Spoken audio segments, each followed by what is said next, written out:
नमस्कार। आइ हम सासपुत अहाँ सबके एकटा कोबर सुना रहल छी। नीक लागत तऽ गिन्नी गैलरी पर लाकर लाइक कमेंट सब्सक्राइब जरूर करब। रघुनंदन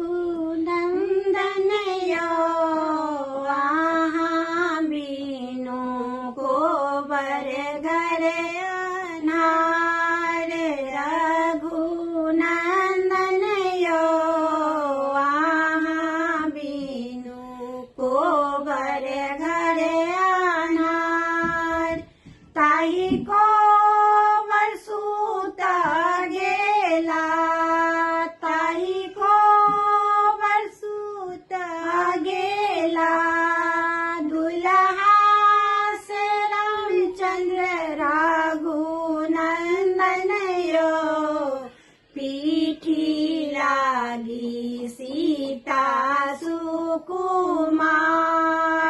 रघुनंदन यो पीठी लागी सीता सुकुमारी।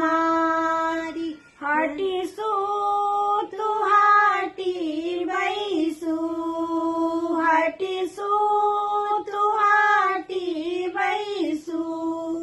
ससुर जी के बेटिया कन्या सुहबे आहाँ देह गरमी बहुत। कन्या सुहबे आहाँ देह गरमी बहुत। एतबा बचाना जाबा, एतबा बचाना जाबा। सुनलानि कन्या रघुनंदन यो धाये लेलन नैहरा के बाट। रघुनंदन यो धाये लेलन नैहरा के बाट। रघुनंदन यो आहाँ बिनु कोबर घर अनार। एक कोस गेली सुहबे, एक कोस गेली सुहबे। दुई कोस गेली रघुनंदन यो तेसरे में गंगा बहुधार। रघुनंदन यो तेसरे में गंगा बहुधार। रघुनंदन यो आहाँ बिनु कोबर घर अनार। कहाँ गेल किए भेला, कहाँ गेल किए भेला।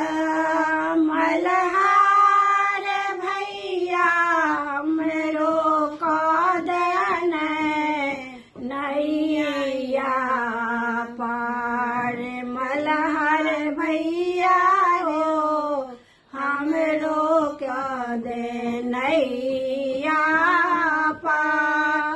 आजू के रोहिनिया है सुहबे, आजू के रोहिनिया है सुहबे।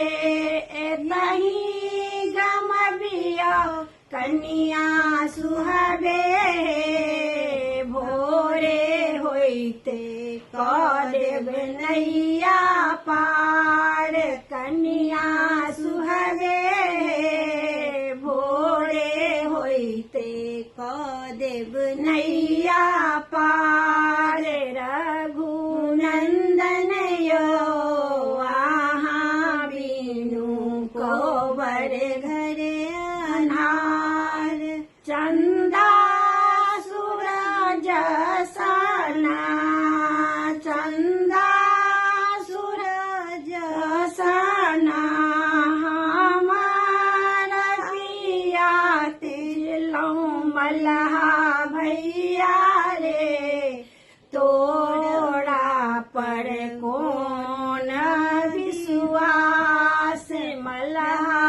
मैया